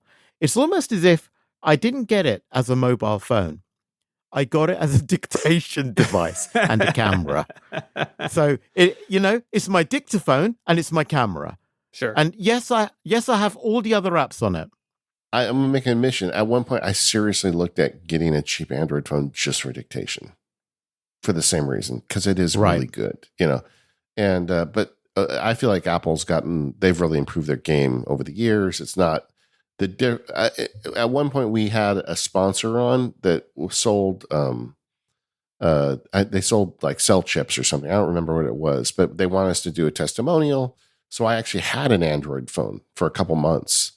And once I actually used it, I didn't feel like it was that much better than Apple's dictation. But maybe it is, and I just didn't do it right or something. But yeah, I get where you're coming from, because I was very tempted by that same thing. It's specifically the Pixel 7 Pro dictation app. Because for some reason, I don't know how it does this, it puts in punctuation for you, it puts in question marks for you, it puts in line breaks for you. Seems to handle that stuff magically, even separate speakers. So if you want to have a conversation with someone, it will separate speakers. So, and the other thing, of course, is it looks pretty much real time. So one of the things I found disconcerting with the iPhone was that there would be this slight delay before I'd see stuff coming up. With the Pixel 7, the words are coming up as I'm speaking, which is extremely reassuring. And I take fewer pauses as a result, trusting the phone to keep up with me and do its job. But the other reason I'm sticking with it, for now at least, is I find that for some reason, I'm much more accurate on the keyboard. I can hammer away at a pretty long email, actually, and it won't have made any mistakes. And I was getting to the point where I couldn't write a single sentence without error on the iPhone. I don't know why that is. It shouldn't have happened. It's almost like the AI ChatGPT 4 style was beginning to devolve instead of evolve. I would like you to, in the fall, when they release iOS 17, I would like you to try both of those things on your iPhone. Because this has been a year where Apple moved to they moved to an AI-based voice-to-text engine. So this year it's a new engine. And I can tell you, using the betas, it is much better. And they did the same thing with the keyboard. So I would be very curious to hear your experiences with iOS 17, having been frustrated with prior versions of it. And I will, even as somebody who talks about Apple and is a big Apple fan, I think absolutely those two things have needed improvement for a long time.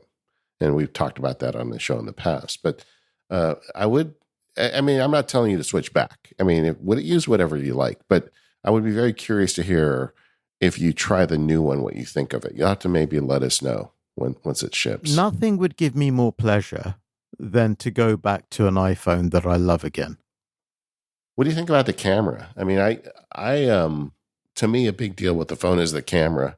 And I will admit I have almost no experience with Android phone cameras. So the Pixel 7 Pro camera is good, really good. Day and night, it's really good. The video is not as good as iPhone. Yeah. But other than that, it's perfectly usable. I think all cameras have got to the point now where they're good enough. But I think when it comes to video, Apple is so far ahead of everyone else. I do hear that the stabilization in video are generally better on the iPhone, but I haven't really compared them to an Android myself. I think it's always been a bit of a struggle on the Android side. I think in particular on the Pixel line, but even with the Samsung devices, Apple's just been, I think, ahead of the curve there. One thing I do wonder about is using something like Gboard, which is Google's keyboard, on iOS. Have you gone down that road? I tried that, and not for you. Yeah, it was not quite the same. Okay. There were a few frustrating things about it. I still had the keyboard accuracy issues. And I did try the Gboard voice input because it's meant to use their algorithm. It wasn't as good as on the Pixel 7. Look, I don't want to be carrying two phones. I feel like an idiot. But most of another thing. I haven't covered this angle, and perhaps I should, because right now I sound like a jilted lover, and I don't mean to come across that way. Trying to make Apple jealous through my use of the Pixel 7 Pro, like they care. Okay, so that's not actually the full story. The full story is this. My iPhone is completely stripped down. It is not a device for enjoyment. The only time I enjoy this device is when I reflect in the evening. It has nothing else related to enjoyment. But my Pixel has all the other stuff. It has all the social media. It has Netflix. It has Plex. It even has this old Android app that allows me to watch movies from the 50s for free. How cool is that? There was this movie I loved when I was a kid, Fiend Without a Face. It was the most horrifying thing you could possibly imagine. Of course, it'd be completely lame, but you can watch that for free on this app. So anyway, my point being that the Android is my fun device. When I want to goof off, when I want to waste my time, that's the one I pick up. Guess what? I don't pick it up that often because of that. Mm-hmm. You remember that contextualization thing we're talking about? Yeah. Let's say I need to step out of the house. Guess what stays at home? Pixel. Yeah. But I don't want to use my iPhone. It's got nothing on it, and I don't like using it. So guess what? I'm more focused. I have more time. I'm getting more work done. And the only time I'll pick up the Pixel is if I'm at home, it's lying around, I want to take some video of the kids. Yeah. Or I want to take a picture of the sunrise. Or it's first thing in the morning and I want to record a journal entry into day one. Or I've got an idea and I need to quickly record my audio take on it. Or it's late and I want to quickly watch something on YouTube. That's the device I'll pick up. It's my goofing off device. Mm-hmm. Well, it's interesting to me because someone that uses the Mac to do your work and you're on it all day, to knowingly choose a different platform for your mobile device, you're just adding a million friction points to your life. And that is not something anyone would do lightly. You have to be really not happy with your iPhone experience to do that. You're not making it easy on yourself, I guess is what I'm saying. And that's why I'm so interested in hearing, what is it that pushed you over? Because there are people that do that. They prefer Android. I know like a lot of people like Android because of the flexibility of it. Like you can tweak anything in it, and Apple makes decisions for you on the iPhone where they don't really let you behind the curtain. And for some people, that's a big enough deal that they want Android. And it sounds to me like for you, it's actually not that. It's that Apple is dropping the ball on some stuff that you wanted to do better. Just the basics. I mean, I'm not a religious freak about this or anything. I don't care about Android's added flexibility. I don't care about iOS's supposedly better user experience or better video camera. These are all nice to have or not so nice to have things. It's not what makes or breaks a deal. For me, I was getting tired of having to pay £1,000 plus for a device on which I couldn't even type properly, not a single sentence. It was infuriating. I mean, obviously, I'm not going to make the same complaint about a Mac. I have a mechanical keyboard fetish, which I indulge pretty much every month of the year. I use whichever keyboard I want, and I type magnificently. There's not going to be any problems typing into a Mac. But this device that I loved so much and wanted to love so much, I cannot talk to it, will not listen to me. Mm-hmm. I just want to send a simple message to my wife. It's 3 lines long with a capital letter at the beginning of each line. It's a damn haiku, I don't want to write haikus.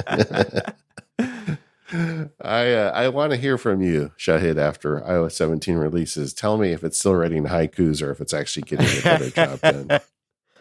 I don't know, maybe if you've got an extra device on, load up iOS 17, let us know. Like even the iPad is using the same technology. You can try it there too. Yeah, iPad I have no issue with. I mean, I love my iPads. My iPad Mini 6 is probably my favorite iPad for a very long time. Well, why don't you break it and put the beta on? Because I want to know now what you think of the keyboard and the voice to text. Okay, I might just do that. And then when all your stuff stops working because you're on the beta, you can just curse me like JF. I'd never do that. Never do that. This episode of MPU is brought to you by Tailscale. Human scale teams build trusted networks by securely connecting devices with Tailscale. With Tailscale, you can connect to Home Assistant to check on your place while you're away. You can also stream movies, shows, and music anywhere from your NAS box using Plex or Jellyfin. Plus, you can access a Pi-hole from anywhere and secure your connection when on a Wi-Fi network that you don't totally trust. And now you can sign into Tailscale using your Apple ID. So if you prefer to have your credentials managed by Apple and iCloud, this option will be great for you. Just sign into Tailscale with your Apple ID on the Mac or iPhone, iPad using Touch ID or Face ID for a super fast sign-in. Plus, you can use a passkey to authenticate your Tailscale account. Once connected, you can use TailDrop to move files between a Mac, iPhone, iPad, Linux VMs, Docker containers, Steam Decks, and even PCs. If you're looking to share your work more widely, Tailscale Funnel makes it easier than ever to share your local development over the internet for collaboration, testing, and experimentation. Using Tailscale Funnel, you can receive a webhook from GitHub, share a local service with a coworker, or even host a personal blog or a status page on your own local machine. Funnel is a secure way to expose your development environment at a stable URL over the internet, complete with auto-provisioned TLS certificates. Use it from the command line or the new VS Code extension with just a few keystrokes, securely exposing a local port to the internet right from your IDE. Tailscale has clients for macOS, iOS, Windows, Linux, and Android, and their free plan includes 3 users and 100 devices. So head on over to tailscale.com/MPU to build your team's trusted network today. That's Tailscale, TAILSCALE, tailscale.com/MPU. And if you're interested in working at Tailscale, they're currently looking for a macOS engineer. Check out their careers page for more information. Our thanks to Tailscale for their support of the show and Relay FM. All right. One of the things we had to talk to you about is Vision Pro. I mean, you being in the gaming industry, I know you've had a lot of experience and given a lot of thought to AR and VR. And the gaming angle in particular, we've heard very little from Apple on. What's your initial take on Apple's new headset and gaming? Let's cover the most practical side of things first, and that is power. This thing has a battery that clips to your belt or whatever and provides juice to the headset, which lasts 2 hours. I guarantee you it will not last 2 hours with the game running. So that's something that needs to be fixed. Yeah.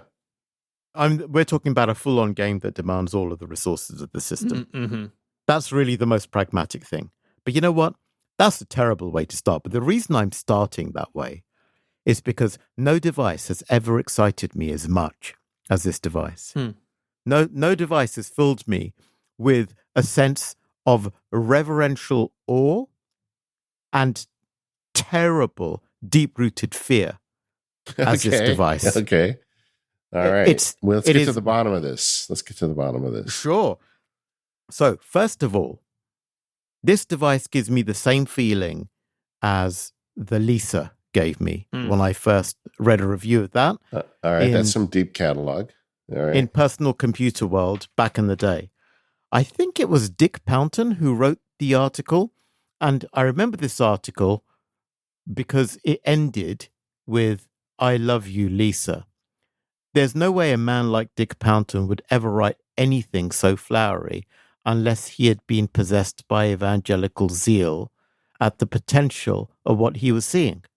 Yeah. And I feel that same sense looking at this thing that I haven't even touched yet about this, as he must have done about Lisa. And as I felt about the Amiga when I got my hands on the Amiga for the first time and realized that everything I'd ever known had completely changed and it would never be the same. This goes beyond that. Shahid was an Amiga guy. I knew a lot of them back in the day. Yeah. Yeah. So I mean, I won't go too much into the Amiga stuff. It's been covered everywhere, but that was a machine that gave me the sense of the impossible becoming possible for the first time. Mm-hmm. But you've been looking at headsets for a long time in the gaming industry. Why does this one stand out? Because this one crosses the Rubicon into reality. The others don't cut it. The others are all approximations. You need to get to this point where you can throw up a screen anywhere and it looks indistinguishable from your surroundings. In fact, it looks better than your surroundings. That's a Rubicon. The last time Apple crossed this Rubicon was when they came up with the beautiful marketing concept, the cheeky marketing concept of the Retina display. All of a sudden, pixels no longer mattered. Why? Because, We've gone beyond the resolution of the retina now. Yeah. Now everything just looks great. We don't even need to talk about numbers. This computer screen is better than your eyeball. Right, exactly. Right. So that was the last time they did it. They're doing it again with this device. Suddenly they have this device with billions of sensors, the most high definition screens you could possibly throw onto your eyeballs, extremely bright, hyper realistic, completely 3D. Now the idea of a monitor goes out the window. You are now unbounded. I mean, if I want to, for example, in the last episode, I talked with glee about my 48-inch and 49-inch monitors. 48-inch because it was a TV screen and I was using it as my 4K display. Well, I can have a 4K display the size of my house if I wanted to, or bigger than my house if I wanted to replace my house. And the beauty of it is it would all look real. That's the difference. That's the Rubicon. If you have a screen on a Quest 2 or a PSVR 2 that is bigger than your house, it's going to look blurry and pixelated and dark. If you have the same thing on a Vision Pro, it's going to look no different from your normal field of view. It's going to be much more calibrated and anchored in reality than any of the other things because of the quality of and the utility and the precision and the sheer number of the sensors that they've thrown on board. I mean, the amount of technology they've thrown into this, the number of patents is simply staggering. They've been working on this a long, long time. And can you tell I'm excited? I mean, this thing will change everything. I mean, of course, it's not a consumer product. It's crazy that people think that the price that they're asking is too high. Too high for what? For changing the universe? I mean, when the Lisa came out in the UK, it was £6,500. In the US, it was $10,000. Yeah. Does anyone care about that now? No. When we're talking about my MacBook Pro, which is how many hundreds of millions of Apple devices have been sold since then? And that's what's going to happen here. Nothing will be the same after this device. I remember talking to someone up there at Cupertino, an industry guy, who said, yeah, the closest thing to this is a $6,000 headset that doesn't have a software story. It's like, it is, I think, for normal people, it's like, that is crazy. But I think for people on the inside, they're actually quite competitive for what they're doing. Yeah, because they pitched it as a computer, right? This is spatial computing. This is how this is going to work. To your point, Shahid, it's bringing the real life in with a display quality we haven't seen before. But to Apple, it's a computer, and that means that it not only can and should do all the things you do in everyday life, it also means that people are going to be more willing to accept the price, I think. That this is not just something you put on for an hour each evening to watch TV or play a game or do a FaceTime call, but that this, for some people, in some situations, could be their primary computer for part of their day. And that's, I don't think, something we've seen in this industry quite yet. Earlier, we talked about contexts. Imagine the amount of context you could bring to mind, bring to your vision with this. Any context you want at any point. You know, you want a calm setting. You want all distractions off. You want all notifications off. Not only are the all right, imagine I'm sitting at my desk now, okay? I don't have this device. I have my conventional setup. I still have, I don't know if you remember or not, a few years ago, I talked about this idea of diminished reality, which to me was as important as augmented reality. And diminished reality was, for example, noise-canceling headphones or your field of view being altered in some way. And that's exactly what this device offers, and that's what I want. And the reason for diminished reality, the reason it's an advantage is because it doesn't break the spell. It means that whatever is now projected into your head, through your eyes, through your ears, through your hands, whatever device you want to use, something new can then replace it, which means you can be much more fully immersed. So right now, if I'm working, if I'm doing this, if the dog starts barking at the house behind the shed, it will disturb me, which will affect my delivery, which will affect the quality of this podcast. I can't have that. But if I have this device, suddenly there's no mess on my desk, okay? The desk is suddenly pristine again. There is an ocean view behind my monitor. At a low level, there is a gentle lapping of the waves, calming me down. There's birdsong. I look around, and there's a glade. There are trees. Sadly, I can't smell the leaves, but they're just trees. There's a light breeze, and we're having this conversation. And I'm sat on this chair in this amazing space with my ears only receiving the sound that I wanted to receive, which is the light sound of the ocean in front of me, the light sound of the breeze through the trees behind me, and, of course, your wonderful voices from across the ocean. That's it. That's all I want. And this device will give me that. And I want it, and I want it now. Yeah, that's the experience that everybody that got to do the test, that was the end of their sentence. I want it now. Mm-hmm. All right, I'm with you. Like, I feel like the contextual idea of this is almost unlimited, right? We talked earlier about going to the coffee shop, but you're right. What if I could go to a mountaintop to do email and to, the beach to do this other thing? And then like my brain really starts associating that. And like my day can be these moves between contexts, and I can be more efficient and do better work and enjoy it more. So I feel like that is something that is absolutely there for us. But then you also said this thing scares you the most. Why?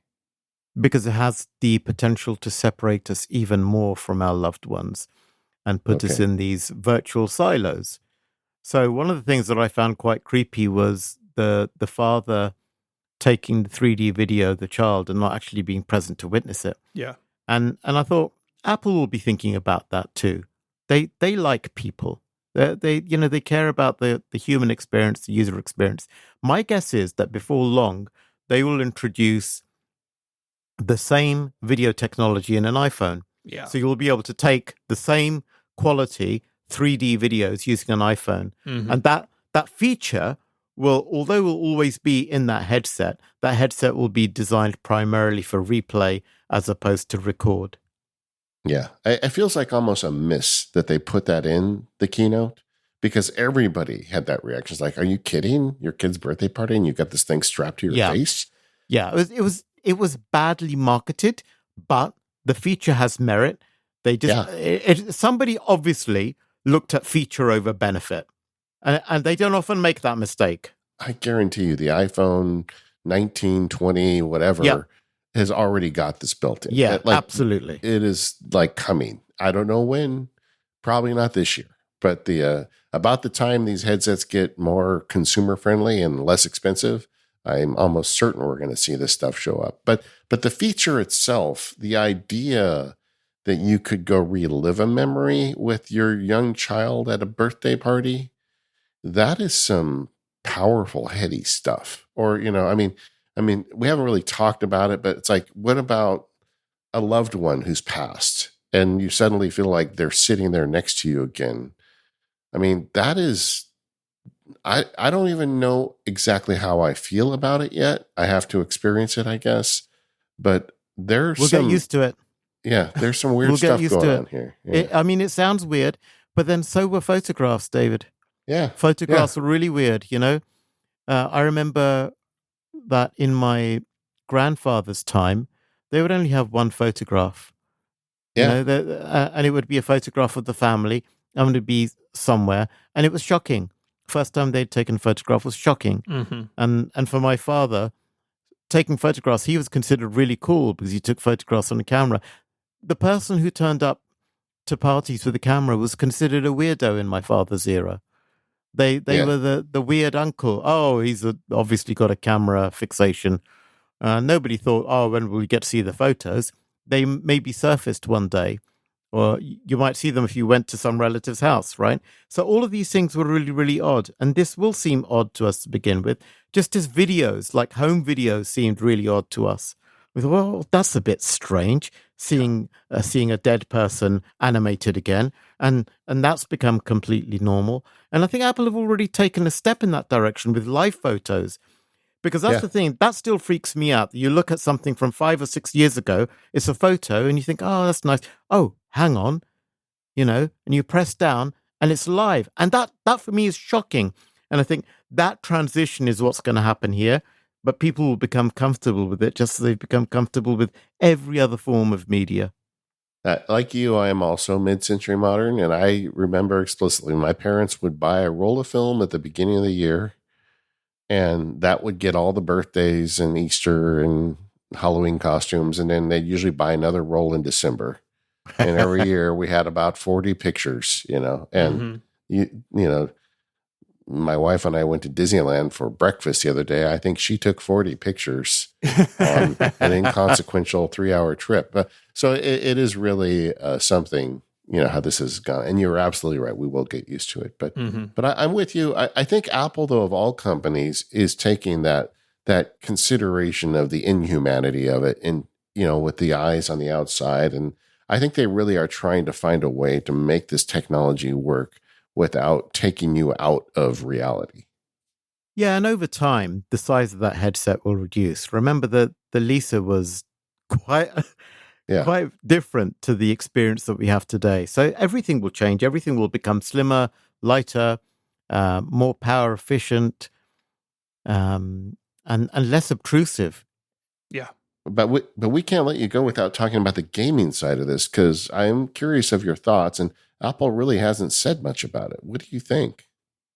There are 3 ways of looking at this as a gaming device. The first is as pure traditional 2D gaming. That is, you throw up a big screen, you put up whatever background you want, and you can play any game you want in this 2D screen. That's one way of looking at it. That's fine. It's okay. I don't think that's going to be the real appeal. The second way is to turn your existing environment into like a board. So you could play within your space. Yeah. That will be gimmicky. It'll be okay. As long as you got 2 people in the same space wearing the headset, or perhaps one person using an iPad, it might be okay, but I think it will have, at best, novelty value.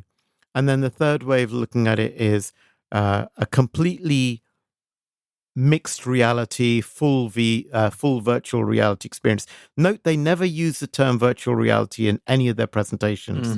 Yeah. And they're consciously trying to avoid that term, because as far as they're concerned, this is reality now. Right. They're calling it a spatial computer.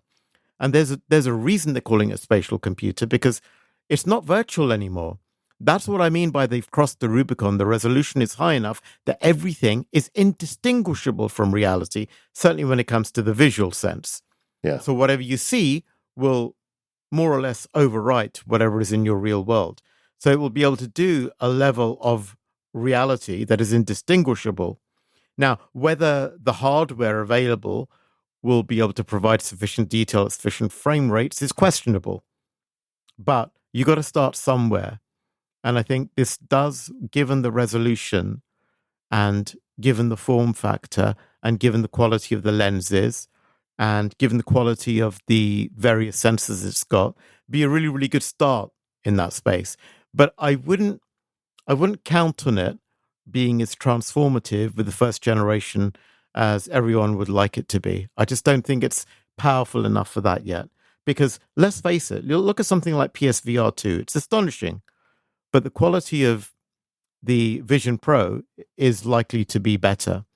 However, the PSVR 2 has got a PS5 driving it, which Right. in terms of games is an incredible experience, right? Yeah. The Vision Pro probably not quite at the PS5's level in terms Sure. of game performance.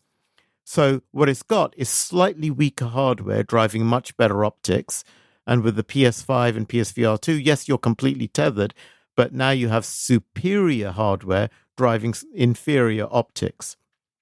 That delivers today a better game experience. But in the future, that will flip because the optics are more important. I feel like this reminds me of the discussion of Mac displays, right? The 6K and 5K displays are gorgeous for working on. That they've got really sharp text. They are Retina, as you were saying earlier, right? But they're not ideal for gaming.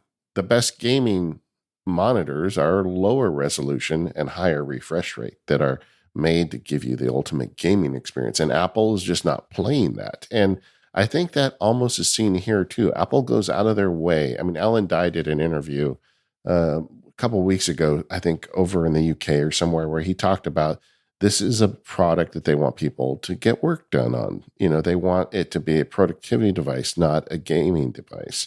And I feel like they really leaned away from gaming. And just like you said, there are headsets out there that are connected to liquid cooled, super fancy, high end graphics powerhouse machines dedicated to doing nothing but sticking, fast refresh pixels in front of your eyeballs on that headset. And this is not that. Yep, nailed it. And it's never been. Apple has never been about that. I mean, they talk about games a lot, but they have never been about games. Not really. Because, and the reason for that is simple. That's not their customer. The customers aren't gamers. So why would they focus on that area? Yeah. The customer are everybody else. And we love them for that. And it's absolutely fine for them to be that. Yes, all of these other things, like for example, the ability to more easily port games from Windows to Apple, are hygiene factors. They're one reason why you would ordinarily reject a device being taken away from you. They're like having the Netflix app on a PlayStation 5. Nobody buys a PS5 to watch Netflix on. But PlayStation want those people who are on their device to stay on that device even when they're not playing games. And it's the same with Apple. Apple want people who are working to chill and play a game when they're done working, and ideally on their device. And they recognize that's not happening a lot of the time. But frankly, and this is really, I think this is controversial on my part, I don't think the majority of Apple's customers are the kind of people who stop working to play video games. And I don't think you ever see that in their ads. Not really. You see very contrived scenarios of people playing their games. The only place where people play their games, I think, is casual stuff on an iPhone. Mm-hmm. And that's become a very stratified, very rarefied, very commercially driven place that is focused almost entirely on the mechanics of free-to-play. And there was nothing Apple could do about it. Apple Arcade didn't fix it. The ability of people to make premium games didn't fix it, because people don't want to play premium games on iOS. They just don't. So I think Apple have come to recognize what I've been saying for years and years and years, that gamers are just not their customer base. And they're not going to turn their existing customers to gamers. They just want to make sure those people who use their devices a lot, people like us, ideally would stay on their devices to play games. I would, if for example, the games I already have on Steam, if I could play more of them on my M1 Max, I'd do so. Mm-hmm. Why not? Why would I want to switch to a PC? Yeah. Why would I want to go over use another device? I'd rather just sit here and play a game on this machine. Of course, that would break my whole context scenario, but that's a story and a problem for another day. Yeah. What do you make of the Unity news with visionOS? Smart. Very smart. Because Unity is by far the easiest of the two giant middleware providers to get into. Well, explain what it means for people who don't even know what Unity is. Okay. So in the world of video games, there are two really big pieces of software that are used to build games with, to create games in, and to release games by using their tool sets and software development kits. They are Unreal Engine by Epic Games, and there's Unity. Unity traditionally has been more mobile friendly and more approachable. it has been the one that's seen as having the lowest barrier to entry. Whereas Unreal Engine has a reputation of being slightly harder to approach, not necessarily mobile friendly, but superb for top tier experiences. So some of the most visually stunning games have been made in Unreal Engine, but some of the most popular games have also been made in Unity. They're slightly different audiences. Now, Unity is really good for VR. It's been really well built for VR, particularly the Quest and the Quest 2. And remember, these are lightweight headsets that are untethered. And the thing to bear in mind, of course, is that these lightweight, untethered headsets have mobile chipsets. And that's why Unity is pretty good on them, because Unity has traditionally been very mobile focused, whereas Unreal Engine has been more heavyweight. Now, both of these engines allow you to build 3D worlds and to bring them to life using scripts or using visual coding techniques, also known as no-code. They both have rich ecosystems that support plugins, assets, and so on. And so Unity's partnership with Apple in this respect makes sense because even though, as you say, David, this is a computer, it is a mobile device as well. And that's slightly tenuous. For me, it's a mixture of mobile device and the spatial computing element for which Unity is really well suited. I'm not saying Unreal Engine isn't suited to it, but we all know that Epic and Apple have this little disagreement at the moment. And I think this might, well, it won't necessarily bite Epic. Epic are making a fortune out of Fortnite. What do they care? But in the long run, I see this becoming more and more important. And I would imagine Epic would want a slice of this in the future. Mm-hmm. And that's going to be difficult unless it comes to some kind of agreement with Apple. I hope they do.